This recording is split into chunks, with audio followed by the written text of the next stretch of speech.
Hi friends, welcome to our channel నేస్తం vlogs. మనము ఏదైనా ఒక ఫంక్షన్ వచ్చిందంటే హెయిర్ని స్టైల్ చేసుకోవడానికి ఎక్కువగా రోజ్ పెటల్ వేనీస్ యూస్ చేస్తాం కదండి. అవి బయట కొంటే చాలా కాస్ట్ అవుతుంది. అదే మనం రోజ్ ఫ్లవర్స్ తెచ్చుకొని ఇంట్లోనే చేసుకుంటే చాలా తక్కువ కాస్ట్తో అండ్ చాలా ఈజీగా చేసుకోవచ్చండి. అది ఎలా చేసుకోవాలనేది ఈ వీడియోలో చూద్దాము. మనకి మార్కెట్‌లో దొరికే వేనీస్ హైబ్రిడ్ రోజ్ ఫ్లవర్‌తో చేస్తారండి. ఇందులో ఈ రెడ్ రోజ్ ఉంది కదా! ఇట్లాంటి ఫ్లవర్స్‌తో మనకి వేణీ ప్రిపేర్ చేస్తారు. ఈ ఫ్లవర్స్‌తో చేసుకుంటే వేనీస్ చాలా ఎక్కువ సేపు ఫ్రెష్‌గా ఉంటాయండి. నాకు ఆ ఫ్లవర్స్ దొరక్క నాకు దొరికిన గులాబీ పూలతో వేణీ ప్రిపేర్ చేసి చూపిస్తున్నాను. ఫస్ట్ మనము గులాబీ పువ్వు నుండి రేకులు తీసి, అందులో మధ్యలో చిన్న చిన్నగా ఉన్న రేకులు తీసేయాలండి. పెటల్స్ అన్నీ మనకి ఒక సైజులో ఉంటేనే వేణి మొత్తం ఈవెన్‌గా వస్తుంది.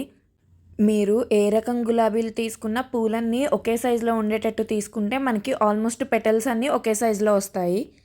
నేను స్టార్టింగ్‌లో చెప్పినట్టు హైబ్రిడ్ రోజ్ ఫ్లవర్ తీసుకుంటే మనకి గులాబీ రేకులు ఇంకొంచెం పెద్దవిగా వస్తాయి. వేణి ఇంకొంచెం లావుగా కనిపిస్తుంది.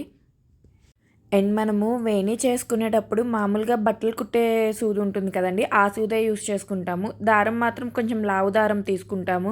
లైక్ బుక్స్ కుట్టే దారం లాంటివి తీసుకుంటాము. ఆ దారం తీసుకొని ఒక ఎండ్‌లో మనము ముడి వేసుకోవాలి. ముడి వేసుకునేటప్పుడు ఒక 2 ఆర్ 3 ఇంచెస్ గ్యాప్ వదులుకోవాలండి. ఎందుకంటే మనము వేణీ జడ కింద టై చేసుకోవడానికి కొంచెం దారం కావాలి కదా! దానికి తగ్గట్టు గ్యాప్ వదులుకొని ఎండ్‌లో ముడి వేసుకోండి. స్టార్టింగ్ మనము గులాబీ కాడ ఒక చిన్న ముక్క తీసుకొని దాన్ని సూదికెక్కించుకొని ముడి వరకు తీసుకువెళ్ళాలి. ఇప్పుడు గులాబీ రేకులను వీడియోలో చూపిస్తున్న విధంగా ఫోల్డ్ చేసుకొని ఒక రేకు తర్వాత ఇంకొక రేకు మనకి చుట్టూ ఒక సర్కిల్ లాగా వచ్చేటట్టు సూదికి గుచ్చుకుంటూ వెళ్ళాలండి. మనకి గులాబీ పూలు ఎంత ఫ్రెష్‌గా ఉంటే మనకి ఈ ఫోల్డింగ్ అండ్ సూదికి గుచ్చుకోవడం అంత ఈజీగా ఉంటుంది. నాకైతే హైబ్రిడ్ గులాబీలు దొరకలేదని చెప్పి నార్మల్ గులాబీ రేకులతో వేణి చేసుకున్నాను కదండీ! నాకొక 10 రూపీస్ గులాబీ పూలు తీసుకుంటే ఈ వేణి రెడీ అయిపోయింది. మనము గులాబీ రేకులని సూదికి ఒక రౌండ్ పువ్వులాగా గుచ్చుకొని, దాన్ని మళ్ళీ ముడి దగ్గరికి లాక్కెళ్ళి సేమ్ అదే ప్రాసెస్‌ని మనము మనకు కావాల్సిన లెంత్ వేణి వచ్చే వరకు రిపీట్ చేస్తూ ఉండాలండి. నాకు ఈ వేణి చేసుకోవడానికి టోటల్‌గా 20-25 మినిట్స్ టైం పట్టిందండి. మనము కావాలి అంటే మనకి ఇంట్లో దొరికే నాటు గులాబీ పూలతో కూడా వేణి ప్రిపేర్ చేసుకోవచ్చు. కాకపోతే అది ఎక్కువ సేపు ఫ్రెష్‌గా ఉండదు. మనము వేణి కోసము పువ్వు రేకులని ఇట్లా మడుస్తూ ఉన్నాం కదా! ఆ మడిచే ప్రాసెస్‌లోనే అవి ఫాస్ట్‌గా నలిగిపోతాయి. అదే హైబ్రిడ్ రోజ్ తీసుకుంటే ఎక్కువ సేపు ఫ్రెష్‌గా ఉంటాయి.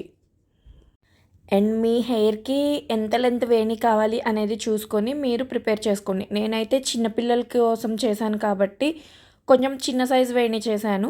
అదే మీరు మీకోసం చేసుకుంటున్నట్టయితే కొంచెం పెద్ద సైజ్ చేసుకోండి. ఐ మీన్ లెంత్ కొంచెం ఎక్కువ పెట్టుకోవచ్చు. అండ్ లాస్ట్‌లో కూడా ఒక గులాబీ కాడని ఎక్కిచ్చేసి మనకి ఎక్స్ట్రా లెంత్ ఉన్న వైర్‌ని కట్ చేసుకొని ఆ 2 స్ట్రాండ్స్ కలిపి ఒక ముడి వేసుకుంటే వేణి రెడీ అయిపోతుంది. ఈ వీడియో గనుక మీకు నచ్చినట్లయితే ప్లీజ్ లైక్, షేర్ అండ్ ఇలాంటి మంచి మంచి వీడియోస్ కోసం please subscribe to our channel నేస్తం వ్లాగ్స్.